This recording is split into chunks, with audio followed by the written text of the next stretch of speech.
بسم الله الرحمن الرحيم وبه نستعين الحمد لله رب العالمين والصلاة والسلام على سيد المرسلين وعلى آله وصحبه أجمعين ومن تبعهم بإحسان إلى يوم الدين. أعوذ بالله من الشيطان الرجيم. بسم الله الرحمن الرحيم.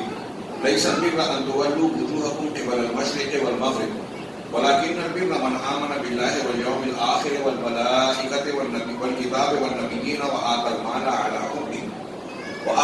على حبه ذوي القربى واليتامى والمساكين وابن السبيل والسائلين وفي الرقاب وأقام الصلاة وآتى الزكاة والموفون بعهدهم إذا عاهدوا والصابرين في البأساء والضراء وحين البأس أولئك الذين صدقوا وأولئك هم المتقون. محترم بزرگوں، بھائیوں، اسلامی ماؤں اور بہنوں، کل کی مجلس میں ہم نے سورہ بقرہ کے مشتملات کا ہلکا سا سرسری سا جائزہ لیا جو پہلے جز پر مشتمل ہے. اللہ تبارک و تعالیٰ نے زمین میں خلافت سے متعلق اس میں کچھ نمونے اور کچھ تعلیمات بیان فرمائی.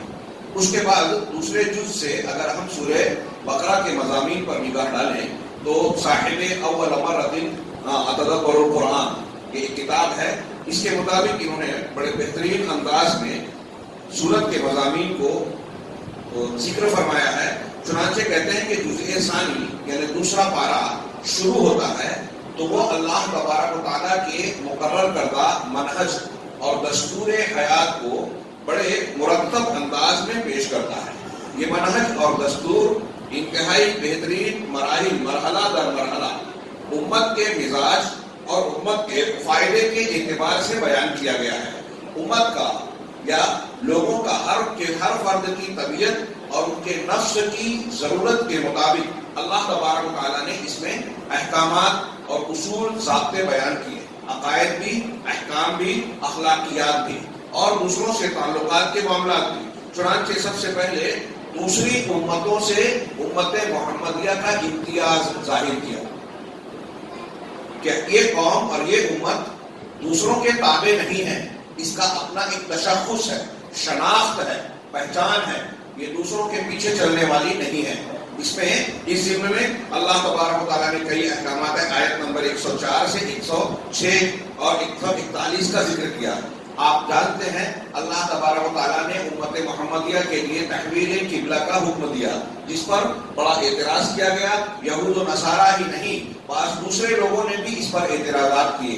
نبی کریم صلی اللہ علیہ وسلم جب مکہ میں تھے تو وہ کعبۃ اللہ کا رخ کر کے اس طرح نماز پڑھتے تھے کہ بیت المقدس کی طرف بھی رخ ہوتا. لیکن جب آپ مدینہ تشریف لے آئے تو ایک سمت میں کعبہ اور دوسری سمت میں بیت المقدس پڑتا تھا. چونکہ پچھلی شریعت کے مطابق بیت المقدس قبلے کی طرح چلا آ رہا تھا. یہود بھی بیت المقدس کو قبلہ مانتے تھے، اس کے مغربی حصے کو، نصارہ اس کے مشرقی حصے کو قبلہ مانتے تھے اور ہر ایک اپنے قبلے پر فخر کرتا تھا. اب یہاں اللہ کے رسول صلی اللہ علیہ وسلم مدینہ آنے کے بعد 16 یا 17 مہینوں تک کعبہ کی بیت المقدس کی طرف رخ کر کے نماز پڑھتے رہے جس سے کعبہ پیٹ کی طرف ہوتا. لیکن آپ کی خواہش تھی کہ کعبۃ اللہ کو قبلہ مقرر کر دیا جائے. چنانچہ سورہ بقرہ کی دوسرے جز کی شروعات میں آپ پڑھیں سیقول السفہاء ما ولاھم عن قبلتہم التی کانوا علیہا، اور پھر اس کے بعد کی آیتوں میں اللہ تبارک و تعالیٰ نے تحویل قبلہ کا حکم دیا. اور پھر اس ضمن میں جو احکامات بیان کیے وہ بڑے شاندار اور زبردست ہیں.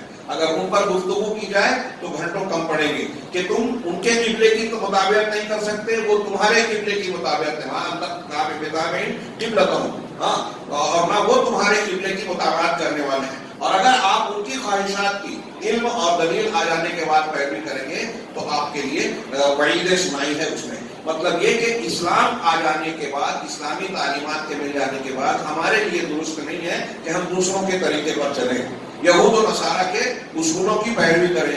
ہمارا راستہ اللہ تبارک و تعالیٰ نے جو متعین کر دیا ہے بس وہی راستہ ہے. رسول اللہ صلی اللہ علیہ وسلم کی پیروی کی جائے. تو مسلمان اپنے طور پر ہر اعتبار سے ہر معاملے میں اپنی شناخت، اپنی پہچان رکھتے ہیں. کسی بھی معاملے میں ہم دوسروں کے دستے نگر نہیں ہیں. اسی لیے اہل علم نے تمام معاملات میں کہا کہ ہمیں کسی بھی معاملے میں یہود، نصارہ، ہنود، مجوس، غیر مسلموں اور کفار کی پیروی نہیں کرنی چاہیے. ہاں یہاں تک کہ یہ جو ہم کیلنڈر وغیرہ کا استعمال کرتے ہیں اگر ضرورت اور مجبوری ہے تو الگ بات ہے، ورنہ حتی الامکان کوشش کرنا چاہیے کہ اسلامی کیلنڈر کو اختیار کیا جائے۔ اسی طریقے سے اس لوگوں سے تمیز اور علیحدگی میں بھی مسلمانوں کو یہ کہا گیا کہ وسطیت، درمیانی راستہ اختیار کرے، نہ افراط ہو نہ تفریط ہو۔ آپ کو اور ہم کو امت وسط بنایا گیا ہے۔ وسط کا معنی درمیان اور بیچ کا ہوتا ہے، جو افراط و تفریط سے پاک ہو، نہ غلو ہو اور نہ جفا ہو، نہ زیادتی ہو نہ کمی ہو، ہر معاملے میں توازن ہو، توسط ہو، اور ساتھ ہی ساتھ اسی توسط کی بنیاد پر جو متوسط ہوتے ہیں وہ اعلیٰ درجے کے ہوتے ہیں۔ تو امت محمدیہ کو توسط کی تعلیم دی گئی۔ اسی طرح کچھ عملی اطاعت و فرما برداری کے لیے عملی امتحانات پیش کیے گئے، جس میں سیقول الصفحاء والی تعلیم بھی ہے۔ اب اس سلسلے میں جو بنیاد بنا کر امت محمدیہ کو ایک مستقل حیثیت دی گئی، اور پھر سورہ بقرہ ہی میں تفصیلی احکامات بیان کیے گئے۔ میرے سامنے جو کتاب ہے اس میں آیت نمبر کے ساتھ، آیتوں کے اشارے کے ساتھ احکامات بیان کیے گئے۔ میں ان نمبرات کا ذکر نہیں کرتا ہوں، صرف یہ بتاتا ہوں کہ کون کون سے احکامات اور عنوان کے تحت سورہ بقرہ میں مضامین بیان کیے گئے ہیں۔ چنانچہ کہہ رہے ہیں اس میں زمین میں جتنی بھی چیزیں ہیں ان میں پاکیزہ چیزوں کو اللہ تبارک و تعالیٰ نے حلال کیا ہے، اور پھر اس سے مستثنا کیا کہ سوائے ان چیزوں کو، چند چیزوں کو جن کو اللہ نے حرام کیا۔ تو یہ شریعت کا ایک اصول ہے۔ ایک اصول کے طور پر قرآن کا آپ یاد رکھیے کہ معاملات میں، کھانے پینے کی چیزوں میں اللہ تعالیٰ کی دی ہوئی ہر چیز حلال ہے۔ ان میں سے چیزیں حرام وہی ہے جس کے حرام ہونے کی قرآن یا حدیث میں دلیل ہے۔ سب حلال ہے، اگر کسی کے حرام ہونے کی دلیل نہیں ہے تو اس کا مطلب وہ حلال ہے۔ تو معاملات میں یہ فقہ میں ایک علماء اصول بیان کرتے ہیں، اور یہ آیت نمبر 172-73 کے تحت انہوں نے یا ایھا الذین آمنوا کلوا من طیبات ما رزقناکم کے تحت یہ ضابطہ بیان کیا کہ سب چیزیں حلال ہے، پاکیزہ چیزیں، سوائے اس کے جس کو اللہ نے مستثنا کیا۔ تو معاملات میں ہر چیز حلال ہے سوائے اس کے جس کو اللہ نے حرام کیا۔ عبادات اور عقائد میں ہر چیز حرام ہے۔ کوئی بھی عبادت کرنا حرام ہے جب تک کہ اس عبادت کے کرنے کا ہم کو حکم نہ ملے۔ کوئی عبادت ہم اپنے طور سے نہیں کر سکتے جب تک کہ اجازت نہ ملے۔ یہ بالکل الٹ ہے دونوں اصول۔ عبادات کرنے کا حکم ملے تب کر سکتے ہیں، ورنہ بدعت ہے، خرافات ہے، اللہ کے ہاں گناہ ہے۔ اور معاملات میں ہر چیز جائز ہے جب تک کہ منع کی دلیل نہ ہو۔ یہ ایک پہلا قاعدہ۔ اسی طرح قانون جنائی بیان کیا گیا، یعنی یا ایھا الذین آمنوا کتب علیکم القصاص فی القتلی، یہ قصاص کا حکم دیا گیا۔ یعنی کسی پر کوئی دست درازی کرتا ہے تو جو جنائی سزا، ہمارے ہاں کیا بولتے ہیں اس کو قانونی زبان میں، تعزیری اور سزا دینے والے جو قوانین ہیں، ان قوانین کا ذکر کیا گیا کہ اگر کوئی کسی کو ناحق قتل کرتا ہے تو اس کے لیے قصاص ہے۔ اس میں آپشنز ہیں اور تفصیلات ہیں اپنی جگہ۔ الحر بالحر، آزاد کو آزاد کے بدلے میں، غلام کو غلام کے بدلے میں، یہ تفصیل بیان کی گئی ہے آیت نمبر 178 اور 179 میں۔ اس کے بعد وصیت کی اہمیت پر تنبیہ ہے، آیت نمبر 180 سے 182 تک سورہ بقرہ میں۔ یا کیا ہے؟ کتب علیکم ان ترک خیرا الوصیۃ، خیرا الوصیہ فللوالدین والاقربین، وصیت کا حکم دیا گیا۔ پھر ایک تعبدی تشریح ہے، آیت نمبر 183 سے لے کر 187 تک روزے کے احکامات بیان کیے گئے، جو ہم پر رمضان میں روزے فرض کیے گئے، اور ہم بار بار اس کا تذکرہ ابھی ان دنوں میں کرتے رہتے ہیں۔ اسی طرح 190، 195 اور 20، 218، 20 سے لے کے 16 تک، 16 سے لے کر 18، 20 ان آیات میں قتال اور جنگ کے احکامات بیان کیے گئے۔ اور اس کے بعد 189 سے لے کر 196 اور پھر 203 ان آیتوں میں حج کے احکامات بیان کیے گئے۔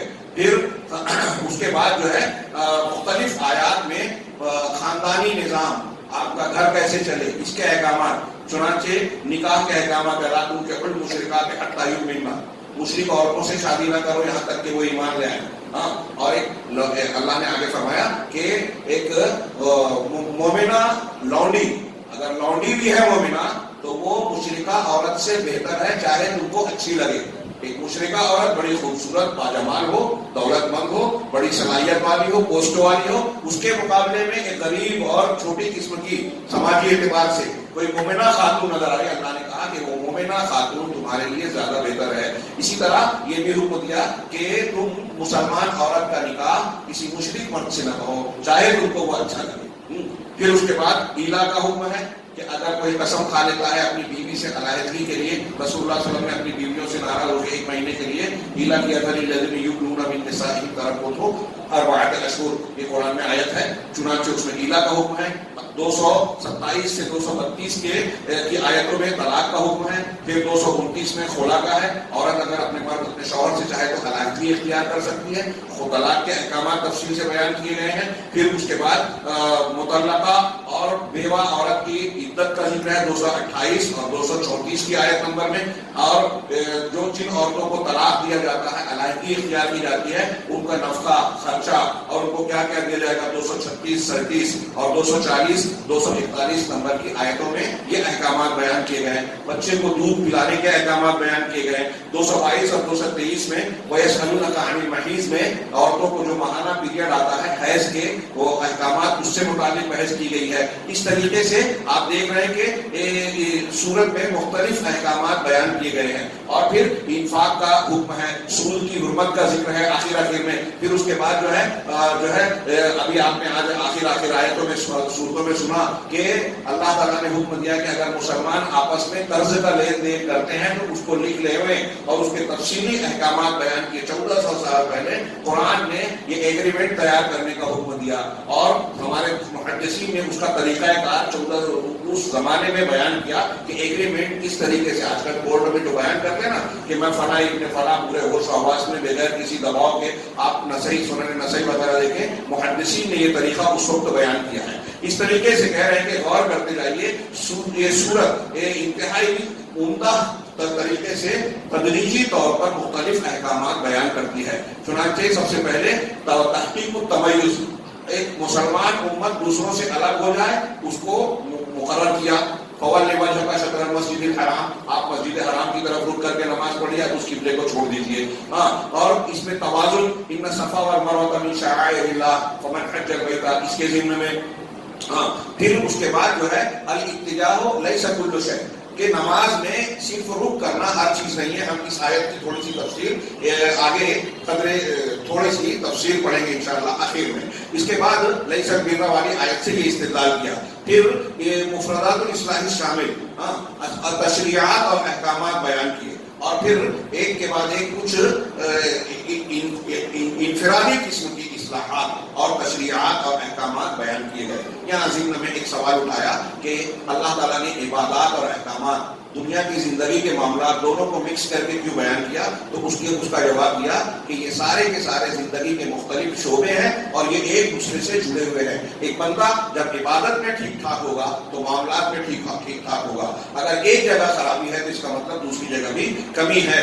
اس کے علاوہ اس میں اللہ تبارک و تعالیٰ نے ایمانیات اور عقائد کے باتوں کو بھی بیان کیا جن کا تعلق ہمارے دل سے ہے، اور ان اعمال و اخلاق کو بھی بیان کیا جس کا تعلق ہمارے ظاہر سے ہے اور دوسروں سے تعلق ہوتا ہے۔ چنانچہ ہماری شریعت جو ہے اسلام، یہ اخلاق اور عمل کو ہمیشہ ساتھ ساتھ لے کر چلتی ہے۔ اس ضمن میں انہوں نے یہ بھی بیان کیا کہ سورہ بقرہ کے ایک حصے میں طالوت اور جالوت کے واقعے کا بھی ذکر ہے۔ یہ بنی اسرائیل کے 2 طبقات تھے، ان کے اندر جنگ ہوئی، جنگ کے درمیان کیا معاملات ہوئے، نبی کی پیروی کرنے والوں نے کس طرح کا سلوک کیا، جنہوں نے مخالفت کی ان کا کیا ہوا، اور جنہوں نے صبر اور استقلال کا مظاہرہ کیا، اللہ تبارک و تعالیٰ نے انہیں فتح سے نوازا۔ اور اس میں ربانی منہج کے کچھ اصول اور ضوابط ہمیں معلوم ہوتے ہیں۔ پھر اس کے بعد سورت کے اخیر میں اقتصادی اور مالی امور پر روشنی ڈالی گئی، انتہائی زبردست انداز میں، جو ابھی آج آپ نے تلاوت میں سنا کہ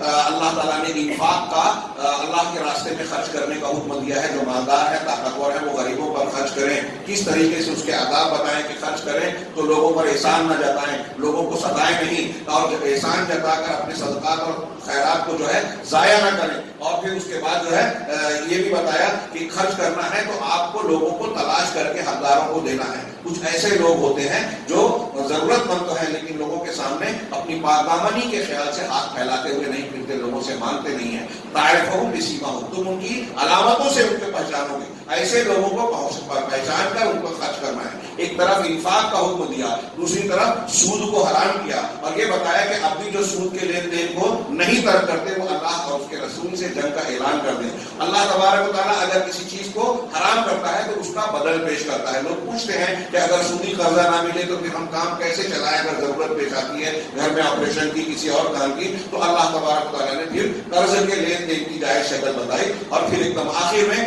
آمن رسول اللہ ما فی السماوات سے لے کر سورہ کے اختتام پر اللہ تبارک و تعالیٰ نے وہاں جامع احکامات بیان کیے جو ایمانیات سے متعلق ہیں. یہ سورہ بقرہ کے مضامین کا ہم نے سرسری سا تذکرہ کیا، بہت ہی اختصار کے ساتھ. ہو سکتا ہے کچھ لوگوں کو لگے کہ ہمیں فائدہ نہیں محسوس ہو رہا ہے، لیکن اگر آپ غور کریں اور ان مضامین پر نگاہ ڈالیں اور آپ کو جب ان مضامین سے متعلق کچھ ضرورت پیش آئے تو آپ سورہ کی طرف رجوع کر سکتے ہیں، ترجمے اور تشریح کے ساتھ پڑھ سکتے ہیں. یہاں شیخ دکتور ربیع بن حاتم الخلی سعودی عرب کے بہت بڑے منہجی عالم ہیں. ان کی مجالس قرآن کے نام سے یہ ایک کتاب چھپی جو گزشتہ رمضان میں نے کچھ دروس اس سے دیے تھے.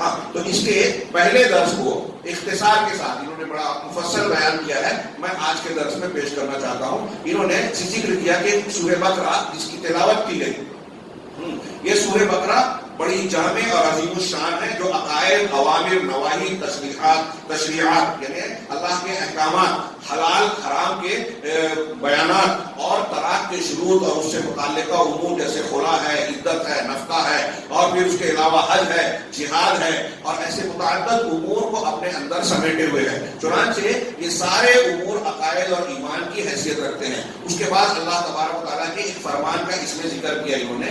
یہ ایک آیت جو پڑھنے جا رہے ہیں ہم، اس ایک آیت میں ایمان کی بنیادیں، عقائد، اخلاقیات اور اسلام کے ارکان وغیرہ کا تذکرہ ہے. چنانچہ اللہ تعالیٰ کا ارشاد ہے، میں ترجمہ پڑھ رہا ہوں، شروع میں نے آیت تلاوت کی تھی، لَيْسَ الْبِرَّ أَن تُوَلُّوا وُجُوهَكُمْ قِبَلَ الْمَشْرِقِ وَالْمَغْرِبِ.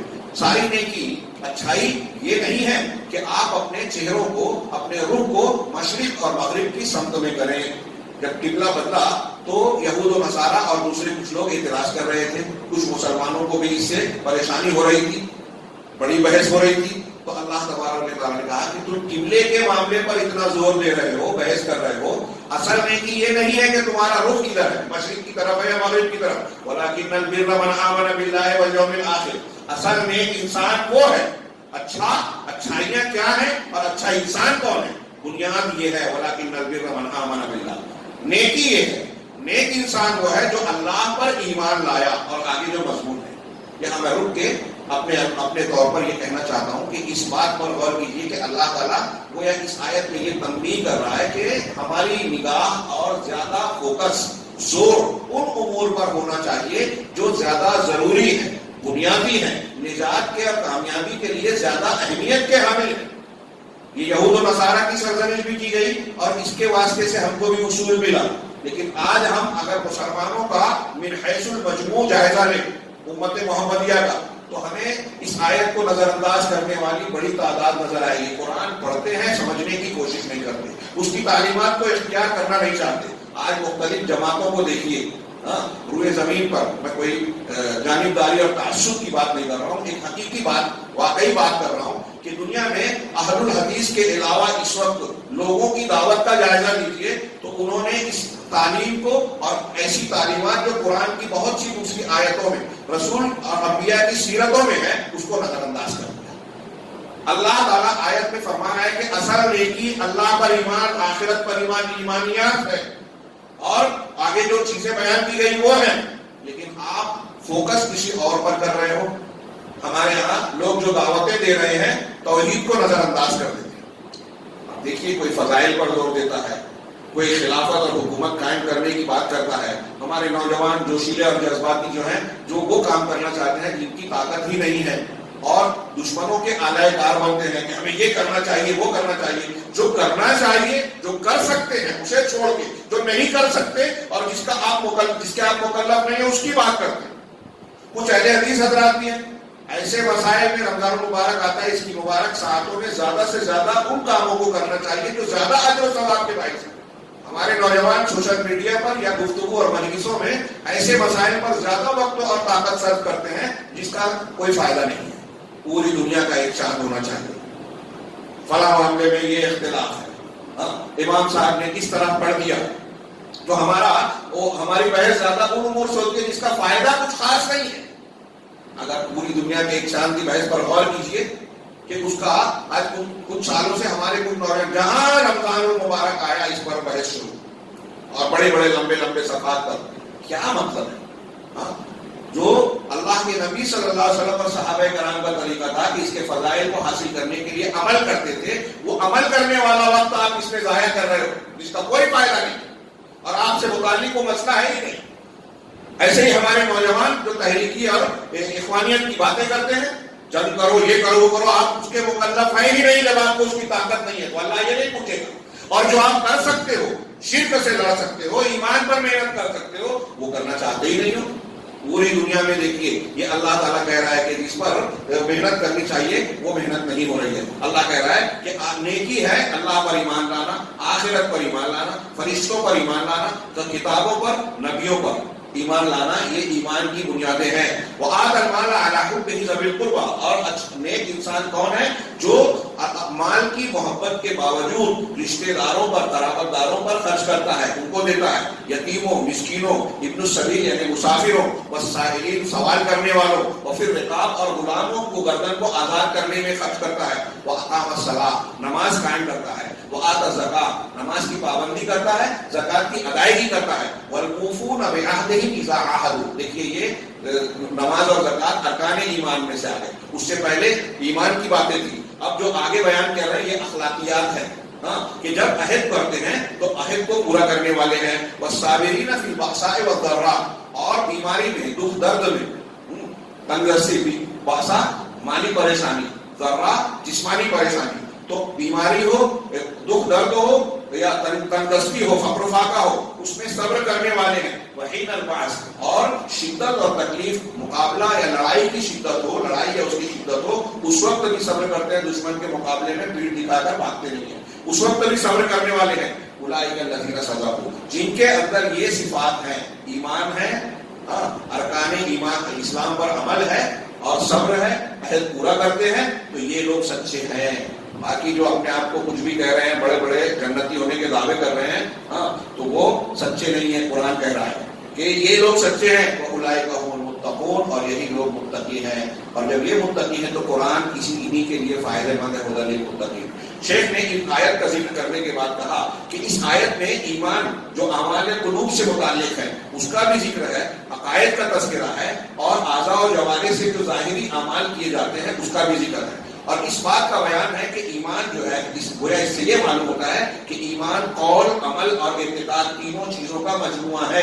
اہل سنت والجماعت یہ مانتے ہیں کہ ایمان زبان کا اقرار، دل کا یقین اور اس کے تقاضوں پر اپنے اعضاء و جوارح سے عمل کرنا، ان تینوں چیزوں کے ملنے سے ایمان بنتا ہے. دل کی تصدیق نہیں ہے، کوئی زبان سے اپنے آپ کو مسلمان کہے تو وہ منافق ہے. اگر دل میں مان رہا ہے جیسے ابو طالب تھے، لیکن زبان سے اقرار نہیں کیا تو وہ کافر ہے. زبان سے مان رہے ہیں اور دل میں اقرار کر رہے ہیں لیکن اس پر عمل نہیں کر رہے ہیں تو وہ فاسق و فاجر ہے. ایمان ان تینوں کے مجموعے سے مکمل ہوتا ہے. چنانچہ اللہ تبارک و تعالیٰ نے یہ ارشاد فرمایا کہ نیکی یا نیک اچھائی صرف یہ نہیں ہے کہ مشرق و مغرب کی طرف اپنا رخ کرو، بلکہ اچھائی یہ ہے کہ اللہ پر ایمان لاؤ. اب یہاں شیخ نے بتایا کہ اللہ پر ایمان یہ توحید ہے، اخلاص ہے، اور اللہ تبارک و تعالیٰ پر کیسے ایمان لانا ہے، اس کے اسماء و صفات کے ساتھ، اس کی ربوبیت اور الوہیت کے جو تقاضے ہیں ان کو سمجھ کر ان کے حقوق کو جاننا، اور اللہ کے ان حقوق میں کسی غیر اللہ کو ادنا سا بھی شریک نہ کرنا. پھر اللہ تبارک و تعالیٰ نے جو احکامات اور اوامر دیے ہیں اس کو مان لینا. پھر اللہ نے کتاب نازل کی، نبیوں کو بھیجا، جو بیان کیا کہ ان ساری چیزوں کو تسلیم کرنا اللہ پر ایمان لانے میں شامل ہے. اور اللہ کے بارے میں جو بھی صفات ہے کہ اللہ عرش پر مستوی ہے اس کو ماننا اللہ پر ایمان میں داخل ہے. آج ہمارے یہاں جو بہت سارے فرقے ہیں وہ اللہ کو عرش پر مستوی نہیں مانتے. ہندوستان میں آپ بہت سارے لوگوں سے پوچھیں گے کہ اللہ کہاں ہے تو کہیں گے ہر جگہ، فی کل مقام. کہ اہل تصوف کا گمراہ عقیدہ ہے. ہندوؤں کا عقیدہ ہے ہر جگہ اللہ ہے، ہر چیز میں اللہ ہے، ہر جگہ بھگوان ہے. وہ جو کہتے ہیں کہ یہ تو وحدت الوجودی عقیدہ. اللہ تعالیٰ صحیح عقیدہ کیا ہے کہ اللہ تعالیٰ اپنی ذات کے ساتھ عرش پر مستوی ہے. اس کی 1000 سے زیادہ دلیلیں ہیں. میں ہوائی بات نہیں کر رہا ہوں، علماء کا قول ہے یہ، اور دلیلیں ہم لوگ عقیدے میں پڑھاتے ہیں. عرش پر مستوی ہے ذات کے ساتھ. ہر جگہ کیسے ہے؟ ہر جگہ علم کے ساتھ ہے، قدرت کے ساتھ ہے، احاطے کے ساتھ ہے. ذات کے ساتھ ہر جگہ نہیں ہے. ہر جگہ گندی جگہ، اچھی جگہ، ہمارے جسم میں، بدھ میں.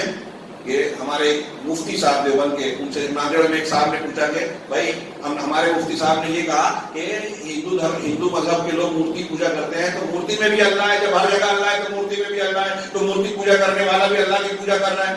تو انہوں نے کہا ہاں صحیح بات ہے، انتہائی غلط بات ہے، شرک کی بات ہے، گمراہی کی بات ہے. یہ جو ہم پڑھ رہے ہیں، سوچئے تھوڑی دیر کے لیے کہ ایک مفتی صاحب کہہ رہے ہیں اور اسٹیج پر بلا کے اس کی چینی پائی کی. حیرت زدہ رہ گیا میں، یہ کون سا دین پڑھتے پڑھاتے ہیں؟ ہم کسی پر طرز تعریف نہیں کرتے. اللہ کے رسول کا امت سے جھگڑا کیا تھا، مکہ والوں سے جھگڑا کیا تھا؟ یہ توحید کا جھگڑا، شرک کا جھگڑا. اللہ کے رسول صلی اللہ علیہ وسلم کے اخلاق میں کوئی کمی تھی؟ ہم آپ سے بہتر اخلاق والے ہو سکتے ہیں، کوئی آپ کے برابر کوئی ہو سکتا ہے؟ وہ صادق و امین کہنے والے جب آپ نے توحید پیش کی تو آپ کے دشمن بن گئے. یہ ہم اور آپ سمجھنے کے لیے تیار ہی نہیں ہے کہ یہ کتنی اہم بات ہے. جھگڑا توحید اور شرک کا تھا تمام انبیاء کا ان کی قوموں سے، اور یہاں ہم مصالحت کر رہے ہیں. جو مورتی پوجا کر رہے ہیں ہم کہہ رہے ہیں کہ صحیح کر رہا ہے، یا اس کے اندر اللہ تعالیٰ موجود ہے. انا للہ و انا الیہ راجعون. یہ انتہائی بدبختی کی اور جہالت کی بات ہے. قرآن پڑھ کے بھی قرآن سے کی مخالفت کرنے والی بات ہے. قرآن آپ اور ہم پڑھ رہے ہیں تو میں نے کہا اس سے پہلے بات ہوئی کہ قرآن کا حق ہے کہ اس کو پڑھنا، اس کو سمجھنا اور پھر اس کے معنی اور مطلب کو اپنے عقیدے اور عمل میں اختیار کرنا، یہ اس کا حق ہے. اگر آپ نے ایسا نہیں کیا، صرف پڑھ لیا اور اس کے خلاف کر رہے ہیں. اب دیکھیے نا مزاروں پر، شرک کے اڈوں پر اوپر جھنڈا لگا ہے لا الہ الا اللہ. آپ اکثر مزاروں پہ جائیں دیکھیں تو جھنڈے پہ لکھا ہے لا الہ الا اللہ. ہم نیچے قبروں کا طواف ہو رہا ہے، سجدہ ہو رہا ہے، قربانیاں ہو رہی ہے، اس کے نام کی نظر و نیاز مانی جا رہی ہے. کھلا شرک ہو رہا ہے. کوئی مانے یا نہ مانے کھلا شرک ہے. ہمارے ایک استاد کہتے تھے کہ ابلیس اس منظر کو دیکھ کر اللہ سے کہتا ہوگا کہ دیکھ، اللہ تعالیٰ کو کہتا ہوگا رب العالمین دیکھ، یہاں سائن بورڈ تو لا الہ الا اللہ کا تیرا لگا ہے، لیکن اس دکان کا بورڈ تو تیرا لگا ہے، لیکن کاروبار میرا چل رہا ہے. کتنا بڑا مذاق ہے کہ کلمہ توحید لکھ کے معاملات پورے شرکیہ ہو رہے ہیں نیچے. تو ایسا ہی معاملہ ہے کہ ہم یہ کہیں وحدت الوجودی بات، ہم کو دنیا کو یہ بتانا ہے اور یہ علم حاصل کرنا ہے. قرآن رمضان المبارک میں نازل ہوا. یہ رمضان ہم کو متقی بناتا ہے تاکہ ہم قرآن سے فائدہ اٹھانے والے بنے. تو اس میں بنیادی تعلیم یہ ہے کہ اللہ تبارک و تعالیٰ کا علم اور اللہ پر ایمان کیسے لانا ہے اس کو سیکھیں. اور اس میں یہ جو میں نے اللہ کے عرش پر مستوی ہونا، سمیع قدیر ہونا، اللہ کے اسماء و صفات کی جو تفصیلات ہیں اس کو ویسے ہی ماننا جیسے اللہ کے رسول صلی اللہ علیہ وسلم نے بتایا. صحابہ نے مانا. اللہ کے رسول صلی اللہ علیہ وسلم نے خیانت نہیں کی کہ آپ نے قرآن نازل ہوا لوگوں کو سمجھایا، اس کے 100 سال بعد کچھ فرقے کے لوگ پیدا ہو گئے اور کہتے ہیں کہ قرآن میں یہ لفظ ہے، اس کا یہ مطلب نہیں بلکہ یہ مطلب ہے. اللہ کے رسول نے نہیں بتایا، آپ بتاؤ گے 100 سال کے بعد بتاؤ گے. جہمیہ، قدریہ، اشاعرہ، ماتریدیہ، کلابیہ، خوارج، روافض، یہ مختلف گمراہ فرقے ایمانیات کے بارے میں ایسی چیزیں بیان کرتے ہیں جو اللہ کے رسول نے بتایا ہی نہیں، یا جو بتایا اس کے خلاف جاتے ہیں. یہ خوارج ابھی ہم آگے دیکھیں گے کہ خارجی یہ کہتے ہیں کہ ابھی ہم نے ایمان کی بات کی نا، اگر خارجی یہ کہتے ہیں کہ کسی نے گناہ کبیرہ کیا تو وہ اسلام سے خارج ہو گیا، کافر ہو گیا.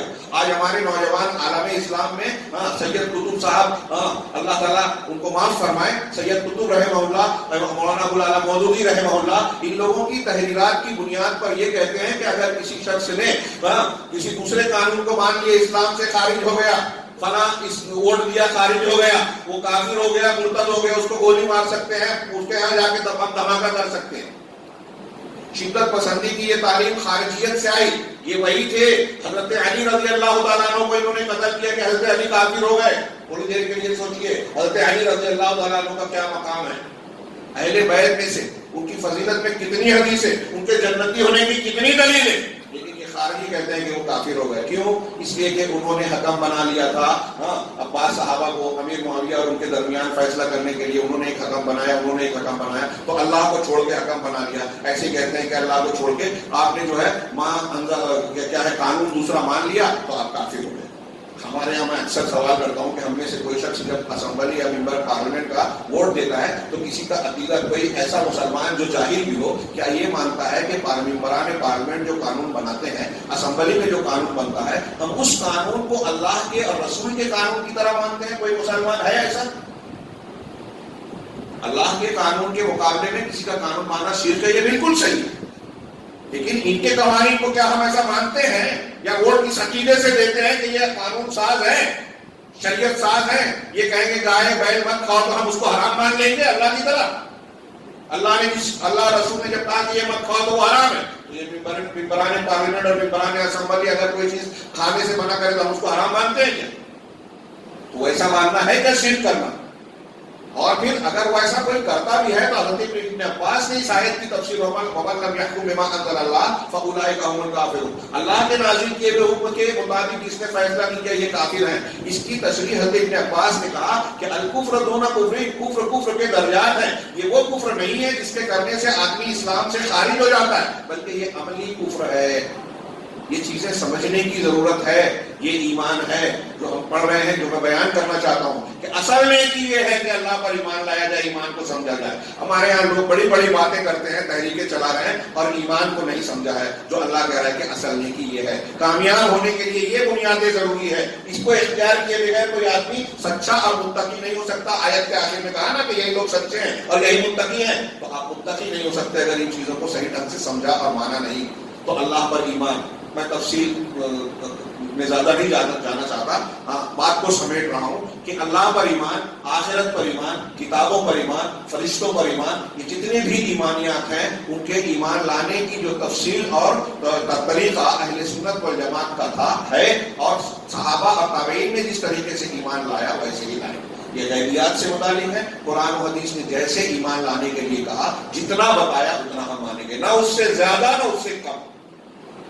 فرشتوں کے بارے میں جو تفصیلات قرآن و حدیث نے بتائی ہم اس میں اضافہ نہیں کرتے، اس میں اپنی طرف سے بڑھاتے نہیں اور نہ گھٹاتے۔ کوئی چیز ہماری سمجھ میں آئے یا نہ، تو یہ ایمانیات کا ایک اصول ہو گیا غیب پر ایمان لانے کا۔ اسی ضمن میں آخرت پر ایمان کا تذکرہ کرتے ہوئے شیخ نے بتایا کہ جب ہم آخرت پر ایمان کی بات کرتے ہیں تو اس میں جہاں سے ہماری موت ہوئی، ایمان بالآخرہ یوم القیامہ جو قرآن حدیث میں علماء نے بیان کیا، وہ علامات قیامت سے شروع کرتے ہیں۔ آپ کی موت ہوئی، وہاں سے آپ کی آخرت شروع۔ اب برزخ میں گئے، وہاں سے کیا معاملہ ہوا، قبر کے اور برزخی زندگی، یہ آخرت میں ہمارے لیے آخرت شروع ہو گئی۔ اب اس کے بعد پھر دوبارہ زندہ کیا جانا، میدان محشر میں اٹھنا۔ قرآن حدیث نے ان کی جو تفصیلات بیان کی ہیں کہ وہاں میزان ہوگا، وہاں اس طرح سے سوال جواب ہوگا، شفاعت کا معاملہ ہوگا، مقام محمود ہوگا، حوض کوثر ہوگا، اعمال کا وزن ہوگا اور پورے صراط سے گزرنا ہوگا۔ یہ ساری چیزیں آخرت پر ایمان میں، اور پھر جنت اور جہنم۔ جہنم اللہ تعالیٰ کا عدت کی کافرین، یہ کافروں کے لیے تیار کی جس کا ایندھن انسان اور پتھر ہے۔ ابھی ہم نے سورہ بقرہ میں سنا تھا ایک دو روز پہلے، عدت کی کافرین، کافروں کے لیے۔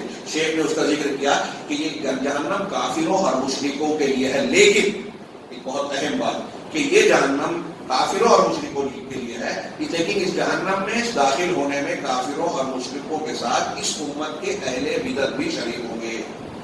جو اہل بدعت ہیں، جو رسول کے طریقے سے ہٹ گئے، چاہے اپنے آپ کو مسلمان کہہ رہے ہیں، یہ ہم نہیں کہہ رہے ہیں، شیخ نے یہ بات کہتے ہوئے وہی حدیث نقل کی جو آپ بار بار سنتے ہیں کہ اللہ کے رسول صلی اللہ علیہ وسلم نے فرمایا ستفترق امتی الی 73 فرقہ، کہ میری امت 73 فرقوں میں تقسیم ہو جائے گی۔ یہود نصارہ 72 میں بٹے، میری امت 73 فرقوں میں بٹے گی۔ رسول کہہ رہے ہیں، کوئی ایرا غیرہ نتو خیرہ، کوئی انسان مولوی صاحب مفتی صاحب نہیں، رب العالمین کے نمائندہ رسول اللہ صلی اللہ علیہ وسلم فرما رہے ہیں، یہ حدیث سبھی مانتے ہیں کہ سارے کے سارے جہنم میں جائیں گے الا واحدہ، سوائے ایک کے۔ اور آپ نے بعض حدیثوں کا کہ یہی جماعت ہے، وہ کون ایک ہے؟ ما کانا علی ما انا علیہ واصحابی، یہ وہ جماعت ہوگی نجات پانے والی، جنت جہنم میں جانے سے بچنے والی، جو اس طریقے اور منہج پر ہے جس پر میں ہوں اور میرے صحابہ۔ جس پر میں یعنی اللہ کے رسول ہیں تو وہ کیا ہے؟ وہ سنت ہے۔ تو سنت کو ماننے والے اہل سنت ہوئے، اہل الحدیث ہوئے، اور وہ اصحابی میرے صحابہ جس پر ہے، صحابہ کے طریقے کو ماننے والے اہل الجماعہ ہوئے۔ اسی لیے نام پڑا اہل السنہ والجماعہ، اہل الحدیث، جو اللہ کے رسول کے طریقے پر ہیں اور قرآن و حدیث کو ویسے مانتے ہیں جیسے صحابہ مانتے تھے۔ فلاں ڈائری والے، فلاں مفسر، فلاں ٹی وی چینل پہ آنے والے اور فلاں صحابہ پر تنقید کرنے والا وہ انجینئر ہے، سید غامدی ہے، فلاں منکر حدیث ہے، ان لوگوں کے چکر میں نہیں پڑتے۔ آج ہمارے مسلمانوں کا ایک بڑا طبقہ ایسی گمراہیوں میں پڑا ہے اور سمجھانے پر سمجھنے کو تیار ہی نہیں ہے۔ اللہ کی کتاب کھلی ہدایت بیان کرتی ہے، ان کی سمجھ میں نہیں آتی بات، کچھ شبہات اعتراضات ان کے دماغ میں پڑ گئے اور وہ حالات کی روشنی میں غور کرتے ہیں کہ ارے ہم کو اتنا مارا جا رہا ہے، امریکہ ہمارے خلاف سازش کر رہا ہے، فلاں کر رہا ہے، ڈھیما کر رہا ہے، تو کیا ہم صبر ہی کرتے ہیں؟ ہاں صبر کرنا ہے، جب صبر کرنے کا موقع ہے صبر کرو۔ حضرت موسیٰ علیہ السلام نے فرعون کے سامنے، یہ دوسرے بقرہ میں اس واقعے کا بھی ذکر ہے اور پھر تفصیلات دوسرے مقامات پر ہیں کہ مختلف پریشانیاں آئی، فرعون نے بڑے مظالم اٹھائے، اللہ نے کہا صبر کرو۔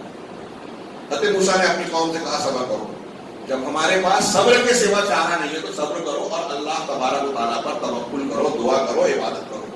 تو جہاں جیسا موقع ہے اسی کے ہم مکلف ہیں، جس کی ہم کو طاقت نہیں ہے اللہ نے اس کا ہم کو مکلف نہیں بنایا۔ تو یہاں اب قصہ مختصر، شیخ نے بہت اہم بات یہ بیان کی کہ یہ ایمان والوں کے مقابلے میں کفار ہیں اور کافر جہنم میں جائیں گے اور کافروں کے ساتھ اہل بدعت بھی شریک ہوں گے۔ جس آدمی کی جیسی بدعت ہوگی اس اعتبار سے وہ جہنم کا مستحق ہوگا۔ اگر ان کی بدعت کفر اور شرک کے درجے کی نہیں ہے، کفر اور شرک کے درجے کی نہیں ہے تو ان کا معاملہ اہل کبائر کی طرح ہوگا، یا تو وہ اپنے گناہ کے مطابق جہنم میں جا کر بعد میں نکال لیے جائیں گے، یا اللہ تعالیٰ اپنے فضل و کرم سے ان کو معاف کر کے ان کو جنت میں ڈالے گا۔ ہاں، اور اگر ان کی بدعتیں کفر اور شرک کے درجے کی ہوگی تو وہ جہنم میں جائیں گے، اور جو کفر اور شرک والا ہوگا وہ کبھی بھی جہنم سے باہر نہیں نکلے گا۔ اس ضمن میں یہ جو جہنم سے نکلیں گے اس سلسلے میں انہوں نے ضمن ذکر کیا کہ یہ اہل سنت والجماعت کا متفقہ عقیدہ ہے۔ خوارج اور معتزلہ اس کے خلاف ہے۔ خارجی آج خارجیوں کے نام سے نہیں پائے جاتے، لیکن تحریکیوں کی شکل میں خارجیت کا مزاج آج بھی زندہ ہے۔ وہ یہ کہتے ہیں کہ گناہ کبیرہ کیا آدمی نے، مثلا ایک آدمی نے چوری کیا، مسلمان ہے، چوری کیا، خارجی کہتے ہیں گناہ کبیرہ کیا کافر ہو گیا، زنا کیا کافر ہو گیا۔ اب زنا کیا، چوری کیا، کافر ہو گیا، اسلام سے بغیر توبہ کے مر گیا تو ان کے عقیدے کے مطابق کبھی جہنم سے نہیں نکلے گا، وہ دوسرے کفار و مشرکین کی طرح ہی اس کا حکم ہوگا۔ لیکن یہ صحیح نہیں ہے۔ کبیرہ گناہوں کے کرنے کو، بہت سے کبیرہ گناہوں کو کفر کہا گیا ہے، لیکن یہ کفر عملی ہے، جیسے اللہ کے رسول کی حدیث ہے سباب المسلم فسوق وقتالہ کفر، مسلمان کو گالی دینا فسق ہے نا، اور اس سے لڑائی کرنا کفر ہے۔ یہ کفر کون سا ہے؟ عملی کفر ہے۔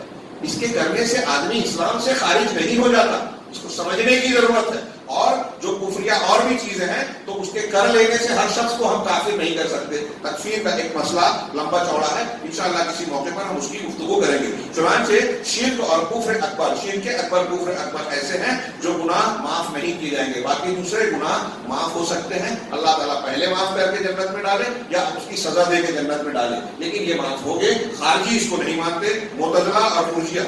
خارجی یہ کہتے ہیں کہ آدمی نے گناہ کیا اسلام سے خارج، اس کے بالکل الٹ مرجئہ ہیں جو ہمارے یہاں پائے جاتے ہیں اور ہم بھی کسی نہ کسی شکل میں اس کے ساتھ ہیں۔ وہ یہ کہتے ہیں کہ ایک آدمی نے کلمہ پڑھ لیا تو کوئی بھی گناہ کرے جنت میں اس کو جانے دیں، ایسا بھی نہیں ہے۔ مرجئہ یعنی ایمان لے آنے کے بعد کوئی گناہ انسان کو نقصان نہیں پہنچاتا۔ چنانچہ نتیجے کے طور پر شیخ کہتے ہیں کہ ہمارے لیے کیا ضروری ہے کہ ہم ایمان لائیں اور اللہ کے اور اس کے رسول کے طریقے کو جو صراط مستقیم ہے اس کو مضبوطی سے پکڑیں۔ اللہ نے کہا ہے وَأَنَّ هَذَا صِرَاطِي مُسْتَقِيمًا فَاتَّبِعُوهُ، یہ میرا سیدھا راستہ ہے، اسی کی اتباع کرو۔ فَاتَّبِعُوهُ واحد کی ضمیر ہے، اللہ کا سیدھا راستہ ایک ہے، کہیں نہیں ہے۔ اپنے آپ کو ہم تسلی دیتے ہیں کہ وہ بھی مسلک صحیح ہے، یہ بھی مسلک صحیح ہے، نہیں۔ اللہ کے رسول نے جو مسلک بتایا بس وہی مسلک صحیح ہے، وہی صراط مستقیم ہے، اسی کی اتباع کرو۔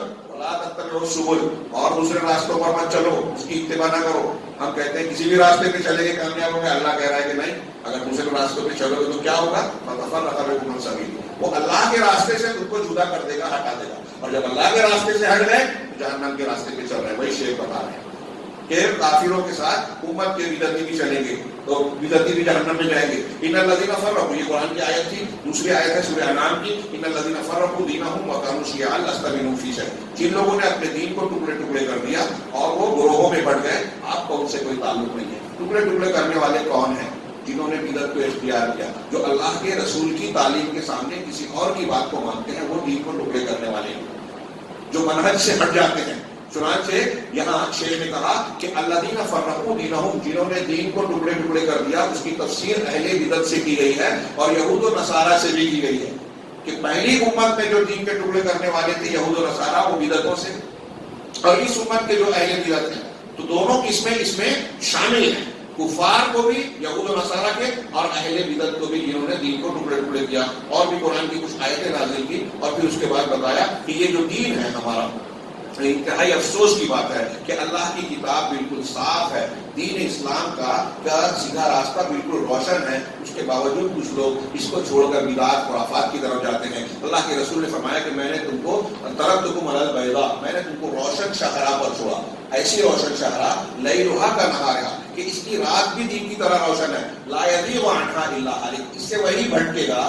اس سے ہٹے گا جو ہلاک ہونے والا ہے۔ اللہ کے رسول کہہ رہے ہیں کہ دین اسلام کا راستہ صاف ہے، شاہراہ بالکل روشن ہے، اور ہمارے یہاں کچھ لوگ کہتے ہیں کہ ارے حق معلوم کرنا تو بہت مشکل ہے، وہ مولانا کی سنو تو وہ صحیح لگتا ہے، اس مولانا کی سنو تو یہ صحیح لگتا ہے۔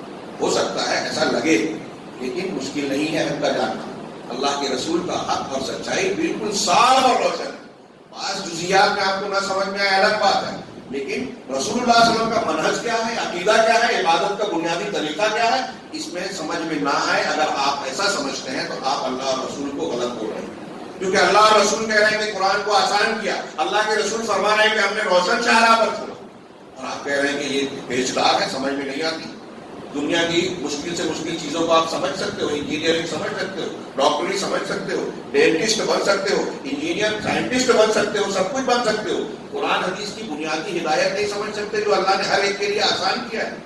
لہذا ضروری کیا ہے، ہمارے لیے ضروری ہے کہ اللہ کی کتاب اور اس کے رسول کی سنتوں کو ہم مضبوطی سے پکڑ لیں، عقائد میں، عبادات میں، اور سارے اعمال میں، اور زندگی کے سارے میدانوں میں جس کو اللہ تبارک و تعالیٰ نے مشروع کیا ہے، چنانچہ عوامر کو ہم انجام دیں اور نواہی سے بچیں۔ اس کے بعد شیخ نے وَأَقَامَ الصَّلَاةَ وَآتَى الزَّكَاةَ، ان دونوں کا ذکر کیا۔ میرے پاس جو ہے، میں نے جو مضامین سورہ بقرہ کو چھوڑ دیا، آج کے پچھلے سال میں نے بیان کیا تھا، اس میں انہوں نے کئی بہترین باتیں بیان کی، اور اس میں یہ بھی بیان کیا کہ اس واحد سورہ بقرہ ایک ایسی سورت ہے جس میں اسلام کے تمام ارکان کا ذکر کیا گیا ہے، نماز اور زکوٰۃ کا ذکر کیا گیا ہے، اور پھر شیخ نے اس کے بعد حضرت جبرائیل علیہ السلام کی لمبی روایت پیش کی کہ حضرت جبرائیل علیہ السلام اللہ کے رسول کے پاس آئے، صحابہ کرام موجود تھے، اور اللہ کے رسول سے سوالات کیے کہ اسلام کیا ہے، پھر آپ نے بتایا ایمان کیا ہے، معاف کیجیے پہلے اسلام کیا ہے، تو آپ نے ارکان اسلام کو جو 5 رکن بیان کیا، پھر ایمان کیا ہے، آپ نے ان 6 چیزوں کو بیان کیا، اللہ پر ایمان، فرشتوں پر، کتابوں پر، رسولوں پر، آخرت کے دن پر، اور تقدیر کے بھلے برے پر، یہ 6 ایمان کی بنیادیں ہیں۔ پھر کہا احسان کیا ہے، اور جب بیان کیا تو حضرت جبرائیل نے کہا کہ تم نے سچ کہا۔ حضرت عمر جو راوی حدیث سے کہتے ہیں کہ ہم میں سے کوئی شخص آپ کو پہچانتا نہیں تھا، نہ وہ مسافر تھے اور نہ ہم کو نہ وہ سفر کے نشانات تھے، وہ سوال کرتے، اور ہمیں یہ بھی تعجب ہوتا تھا کہ اللہ کے رسول سے پوچھ رہا ہے اور رسول اللہ صلی اللہ علیہ وسلم نے جواب دے رہے ہیں تو وہ کہہ رہے ہیں کہ سچ کہا۔ پھر اس کے بعد احسان کے بارے میں پوچھا تو بتایا کہ احسان یہ ہے کہ تم اللہ کی عبادت یوں کرو کہ تم اللہ کو دیکھ رہے ہو، یا کم سے کم یہ کہ اللہ تمہیں دیکھ رہا ہے۔ یہ انتہائی اخلاص اور انتہائی مراقبہ، یہی روزے کی حالت میں ہم سوچتے ہیں کہ اللہ ہم کو دیکھ رہا ہے، اس لیے ہم چھپ کر بھی اپنے گلے سے پانی کا قطرہ نہیں اتارتے، اللہ دیکھ رہا ہے، تو یہ تصور کرو، یہ احسان ہے۔ پھر اس کے بعد انہوں نے پوچھا کہ قیامت کب واقع ہوگی، تو اللہ کے رسول نے کہا کہ جو سائل ہے مسئول بھی اس سے زیادہ نہیں جانتا ہے، جس طرح آپ کو نہیں معلوم ہے مجھے بھی نہیں معلوم۔ پھر اس کی علامتیں پوچھی تو اللہ کے رسول نے کہا انطلق الامۃ ربتہا، کہ لونڈی اپنے مالکن کو جنم دے گی۔ کئی تفسیر کے لوگوں نے یہ کہا کہ بیٹیاں اپنی ماؤں پر حکم چلائیں گی، یہ ایک معنی بھی ہے، اور اس کی اور بھی تشریحات کی گئی ہے۔ اور ننگے سر، ننگے پیر، ننگے بدن بکریوں کو چرانے والوں کو تم دیکھو گے کہ وہ اونچی اونچی عمارتیں بنا کے لوگوں پر فخر کر رہے ہیں۔ آج دیکھیے کہ کیسی کیسی بلڈنگ ہے، جاہل لوگ بنا رہے ہیں، علماء ان کی جو ہے ان کے یہاں نوکری کرتے ہیں، اہل علم اور پڑھے لکھے لوگ، انگوٹھا چھاپ لوگ منسٹر ہیں اور بلڈنگوں میں ہیں، اور ایسی بہت ساری تفصیلات۔ تو یہ علامات قیامت بیان کی، یہ ایک حدیث علامہ شیخ ربیع نے کہا کہ یہ حدیث جوامع الکلم میں سے اس میں پورا دین سمٹا ہوا ہے۔ اللہ کے رسول نے بعد میں حضرت عمر سے پوچھا کہ جانتے ہو یہ پوچھنے والے، سوال کرنے والے کون تھے؟ کہا نہیں معلوم، اللہ اور رسول بہتر جانتے ہیں۔ کہا یہ جبریل تھے جو آئے تھے تم کو تمہارا ایک دین سکھانے. اس سے پتہ چلا کہ اس حدیث میں جتنی چیزیں ہیں وہ سب دین ہے. میں بات کافی وقت زیادہ ہو گیا ہے اور بات کافی کچھ باقی ہے. میں صرف شیخ عبدالرحمان ناصر السعدی کی ایک آیت کے ضمن میں سورہ بقرہ کی ایک آیت کے ضمن میں انہوں نے کچھ بات بیان کی, اسے بیان کر کے ختم کرتا ہوں. قرآن کی ایک آیت کو انہوں نے ذکر کیا کہ اللہ تعالیٰ نے کہا کہ جب فلما جاءہم رسول من عند اللہ, جب ان کے پاس اللہ کے پاس سے رسول آ گیا. جو شیخ دکتور ربی کی جو تشریح ہے اس سے جوڑ کے دیکھیے گا کہ جب ان کے پاس رسول کی اللہ کی جانب سے رسول آیا جو ان کے پاس والی چیز کی تصدیق کرنے والا ہے. یہود و نصارہ کے پاس توریت اور انجیل تھی, قرآن اس کی تصدیق کرنے والا اس کو لے کر آیا. نبذ فریق من الذین اوتوا الکتاب کتاب اللہ وراء ظہورہم, تو جن کو کتاب دیا گیا انہوں نے اللہ کی کتاب کو پیٹھ کے پیچھے پھینک دیا, پس پشت ڈال دیا, اللہ کی کتاب کو پیچھے چھوڑ دیا. کأنہم لا یعلمون, گویا کہ وہ جانتے ہی نہیں, ان کو علم ہی نہیں, جبکہ جانتے تھے. تو پھر کیا کیا, جب اللہ کی کتاب کو پیٹھ پیچھے ڈال دیا واتبعوا ما تتلو الشیاطین, اور اتباع کی اس کی جو شیاطین تلاوت کرتے تھے, شیاطین جو پڑھتے تھے اس کے پیچھے پڑے, اللہ کی کتاب کو چھوڑ دیا, شیاطین کی تلاوت کے پیچھے پڑ گئے. تو عبدالرحمان بن ناصر السعدی نے اس کے ذکر میں کہا کہ یہی ہوتا ہے دنیا کے اندر, جو اللہ کی بات نہیں مانتا وہ شیطان کی مانتا ہے. تو آگے کہا جو رحمان کی عبادت, عبدالرحمان ناصر السعدی کی جملے پڑھ رہا ہوں, جو رحمان کی عبادت چھوڑتا ہے وہ اوثان یعنی بتوں کی عبادت میں پڑ جاتا ہے. جو اپنے مال کو اللہ کی اطاعت میں خرچ نہیں کرتا وہ شیطان کی اطاعت میں اپنے مال کو خرچ کرتا ہے. آپ دیکھیے کہ نیکیوں میں, مسجد میں, یتیم مسکین بیواؤں اور قرابت داروں میں جو خرچ نہیں کرتے وہ شوق میں, گناہ کے کاموں میں خرچ کرتے ہیں. تو جو اللہ کی اطاعت میں خرچ نہیں کرتا مال وہ شیطان کی اطاعت میں کرتا ہے. اور جو اللہ کے سامنے نہیں جھکتا, ذلت اختیار نہیں کرتا, وہ بندوں کے سامنے جھکنے پر مجبور ہوتا ہے. یعنی آپ اگر اللہ کے سامنے نہیں جھکو گے تو مخلوقات کے سامنے جھکو گے. جو حق کو چھوڑتا ہے وہ باطل میں پڑ جاتا ہے, جو حق کو چھوڑتا ہے وہ باطل میں پڑ جاتا ہے. یہود نے اسی طریقے سے اللہ کی کتاب کو پیچھے کھل ڈالا, اللہ کی کتاب کو چھوڑا, تو جو شیاطین تلاوت کرتے تھے اس کے پیچھے وہ بھاگنے لگے. اس پوری صورت کا آخری نتیجہ اور جو کچھ ہم پڑھ رہے ہیں اس کا خلاصہ یہ ہے کہ اللہ کے منہج کو, اللہ کے دین کو رسول کے ذریعے سے جو تعلیمات ہم تک پہنچی ہیں وہ عقائد پر مشتمل ہوں, ایمان عبادات ہوں, احکام اور اخلاق ہی کیوں نہ ہو, ساری وہی چیزیں ہم اختیار کریں. اسی میں ہماری اور آپ کی دنیا اور آخرت کی بھلائی ہے. مسلمان آج جتنے بھی مسائل سے دوچار ہیں اس کو حل کرنا چاہتے ہیں تو اس کا واحد حل یہ ہے کہ قرآن کی طرف پلٹیں, اللہ کے اور اس کے رسول صلی اللہ علیہ وسلم کے دین کو خالص انداز میں اختیار کریں. ہمارے یہاں دین کی بہت سی شکلیں مسلکوں کی شکل میں پائی جاتی ہیں, بدعت کی شکل میں پائی جاتی ہیں, وہ اصلی دین نہیں ہے. اصلی عقیدہ اور صحیح منہج جو لیس البر ان تولوا وجوہکم کے تحت بیان کیا گیا اسے اختیار کیا گیا. اللہ تعالیٰ ہمیں قرآن سمجھنے اور پھر اس پر عمل کرنے کی توفیق دے. والسلام علیکم.